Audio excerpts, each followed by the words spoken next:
What can only be described as a significant setback for Blue Origin occurred last night. One of its rockets exploded on the launch pad. The massive fireball could be seen for miles. Blue Origin was conducting, you see it right there, a test of its new Glenn rocket. Despite the size of that blast, which you see there, no one was injured. The rocket is slated to aid NASA's goal of building a base for astronauts on the moon. CBS News space consultant Bill Harwood joins me now to discuss all this. Bill has been covering U.S.-based programs since 1984, is one of the smartest people I know and I've had the pleasure of talking to. So, Bill, we don't know a lot about what happened. That's still going to come in the days ahead. But I read in one of your dispatches that there's debris that might wash up on shore miles away. Yeah, that's possible. These launch pads are right by the Atlantic Ocean. They're just a few hundred yards from the beach. And as you saw in that video, this was a tremendous explosion. You could see debris arcing away from those clouds and all that fire. And obviously that's going on in 360 degrees. So some of that debris ended up in the ocean. And, the Space Force is just being careful. They're just warning people, if you do see anything wash up, don't mess with it. It could be dangerous. Dial 911 and people will come and dispose of it properly. It's just a precaution. I wouldn't expect anything significant to come out of that from a public safety standpoint. Timeline ramifications of this disaster.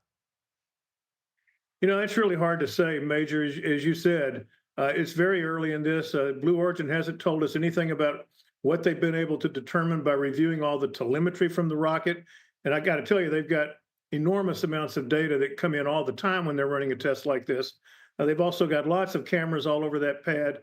The engineers may well have an idea of what went wrong at this point, but they haven't shared that with us. One thing I'll point out, and you mentioned, I've covered this for a long time. A lot of times initial impressions are more negative than they turn out to be. And what I mean is, sometimes the initial outlook is, oh, they'll be down for years or something. And it turns out it takes less time than that to recover. But that said, this was a major mishap. It was a serious problem. And the launch pad took a lot of damage. I mean, fixing the rocket's one thing, but those pads take years to build.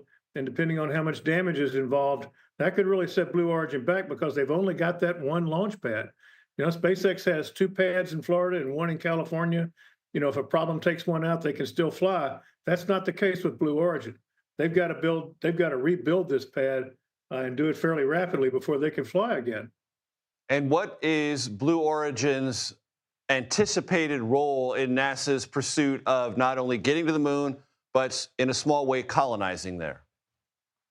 Well, it's a big role. NASA's counting on Blue Origin to provide one possible moon lander. They're paying SpaceX for a moon lander that company's designing, and they're paying Blue Origin for another to have redundancy and make sure at least one of them is ready to fly before the end of the decade.